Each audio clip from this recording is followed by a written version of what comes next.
Now we'll come to the compounds of phosphorus. Phosphine is an important hydride of phosphorus. Phosphine. It was discovered by what you can say Gen membrane, Gengembre, Gen membrane. We can say that. So phosphine, it is being prepared by treating calcium phosphide or sodium phosphide. If you treat it with water, that is what you have to do is that you can see the figure here. That is, I have taken, that is yellow phosphorus. I can take this also, yellow phosphorus and NaOH. It's being treated. So what you find, that is phosphine gas is being produced when yellow phosphorus is being treated with NaOH. That is, in the laboratory, phosphine is usually prepared by heating white phosphorus, or yellow phosphorus. What you say is that when white phosphorus comes in air, it becomes yellow phosphorus with concentrated sodium hydroxide solution in an inert atmosphere of carbon dioxide, we can say that, or oil gas. Either carbon dioxide or oil gas, we will take it, inert atmosphere. That is, the reaction is 4p plus 3 NaOH plus 3 H2O will give you 3 NaH2PO2 plus pH3. 3 NaH2PO2, that is sodium hypophosphite, plus pH3. Again I repeat, 4p plus 3 NaOH plus 3 H2O will give you 3 NaH2PO2 sodium hypophosphite plus pH3. That is, what we do is that a few pieces of white phosphorus, alright, a few pieces of white phosphorus and a concentrated solution of sodium hydroxide are taken in a round bottom flask, which is fitted with a delivery tube dipping in water and another tube for carbon dioxide, passing carbon dioxide gas in the flask. You can see it on the screen. On heating the flask, phosphine gas is evolved. It is spontaneously what you can say inflammable due to the presence of phosphorus dihydrate P2H4 as impurities. Got it? It is inflammable. Got it? Due to the presence of P2H4 as impurities. As the bubbles of the gas rise above the surface of water, they catch fire spontaneously and forms a series of vortex ring. You can see it on the screen. The series of vortex rings of smoke, it is being formed. Pure gas may be obtained by using alcoholic potash in place of NaOH solution. That is, if you use alcoholic KOH in presence of what you can say NaOH solution, then pure phosphine gas will be obtained. We can say that. That is, we can also prepare, that is phosphine, as I said you, from calcium phosphide and from sodium phosphide. When it's treated with water or in HCl, we get phosphine gas, pH3 gas. Even aluminium phosphide reacts with H2SO4 to give you pH3 and aluminium sulfate. Even phosphonium iodide, you can write it down, phosphonium iodide, that is pH4i, when treated with NaOH, it gives NaI plus H2O plus pH3. Alright, phosphorus acid H3PO3, when it gives you H3PO4 and phosphine gas. A pure sample of phosphine may also be we can get it from phosphorus acid. That is, again I repeat, H3PO3 will give you H3PO4 and pH3 gas you will be getting it. It's a colorless gas with an odor of rotten fish. Alright, we have read it, H2S, rotten egg. Here phosphine is having an odor of rotten fish. It is highly poisonous in nature. Highly. It is sparingly soluble in water. It can be condensed to a colorless liquid and can be frozen to a white solid. And if you see its combustibility, then phosphine reacts with oxygen. Got it? That is, we can say that it reacts with oxygen, phosphine, to form P4O10 and water. Phosphine also reacts at a temperature of 317 Kelvin in absence of air. When it is being heated, it decomposes to give you red phosphorus and hydrogen gas is being produced. Phosphine reacts with HI because it is a weaker base than ammonia. Got it? Phosphine is a much weaker base than ammonia. I have discussed with you earlier. Its aqueous solution is neutral towards litmus. However, phosphine reacts with HI to form PH4I. Just now I said you PH4I is phosphonium iodide. Phosphonium iodide. PH3 plus HI, it forms PH4I. Phosphonium iodide. Even phosphine reacts with chlorine to form PCl3 and HCl. We can say that. Got it? Now phosphine is used in making Holmes signals. Holmes, HOLME'. Holmes signal. Phosphine is being used. We can say that it is being used for making Holmes signals. Got it? So what is that home signal? So it consists of a container filled with a mixture of calcium carbide and calcium phosphide. The containers are pierced with a few holes and thrown into the sea. As water enters the container, a mixture of acetylene and phosphine comes out, which catches fire instantaneously in the air and lights up the sea. This serves as a signal to the approaching ships. For the approaching ships, it serves as a signal. Got it? Again, I repeat. That is, phosphine is used in making home signals, which consist of container filled with a mixture of calcium carbide and calcium phosphide. The containers are pierced with few holes and thrown into the sea. As water enters the container, a mixture of acetylene and phosphine comes out, which catches fire instantaneously in the air and lights up the sea. This serves as a signal to the approaching ships. We can say that. That is, Ca3P2 plus water will give you CaOH whole twice plus pH3. CaC2 plus water will give you COH whole twice plus C2H2.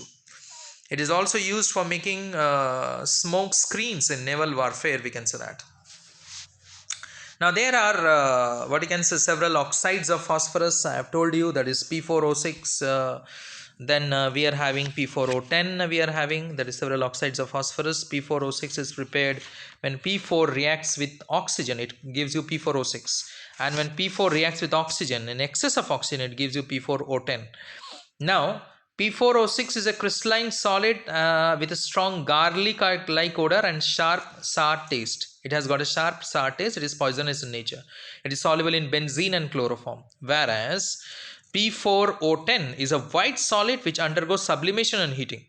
In pure state, it is odorless. A commercial sample may possess garlic-like odor to the presence of impurities like P4O6. It possesses great affinity for water, P4O10, great affinity for water. It dissolves in cold water to give metaphosphoric acid, whereas hot water it gives orthophosphoric acid. Very important. P4O10 has got a great affinity for water. It dissolves in cold water to give metaphosphoric acid, whereas it dissolves in hot water to give orthophosphoric acid, so to say. We can say that. Clear? Now, due to great affinity for water, it acts as a dehydrating agent, and it is largely used to remove water. You know that P2O5 acts as a dehydrating agent. You know that, this particular thing. Got it? It is used as a dehydrating agent. Got it? Remove water molecules from several organic and inorganic compounds. It can be used. There are several oxoacids of phosphorus, which also I have shown you a particular chart. We are having H3PO2 hypophosphorus acid, or phosphofinic acid, so to say, phosphofinic acid or hypophosphorus acid. We are also having orthophosphoric acid, H3PO3, or phosphofonic acid. H3PO2 is phosphofinic, PHINIC, phosphofinic, and H3PO3 is phosphonic acid, that is PHONIC, phosphonic acid. We can say that. Now H4P2O6 is hypophosphoric acid. H4P2O6, hypophosphoric acid. H3PO4 is orthophosphoric acid, and HPO3 whole N is metaphosphoric acid, because metaphosphoric acid exists in polymeric form and contains several monomer molecules linked together either in form of linear chains or in the form of rings. Thus, it may have a linear as well as cyclic structure, so to say. Which one? Metaphosphoric acid. What I said you the formula, HPO3 whole N. Whole N, it exists in polymeric forms, we can say that, and contains several monomeric molecules linked together either in form of linear chains or in the form of rings, so to say, in the form of rings. Thus, we have linear polymers as linear that is chains, as well as your cyclic chains. Then we are having pyrophosphoric acid, H4P2O7, pyrophosphoric acid. These all structures I have shown you a chart. I have shown you with the structures with the oxidation number. I have shown you a particular chart, we can say that. Just little bit about this hypophosphorus acid, let me tell you.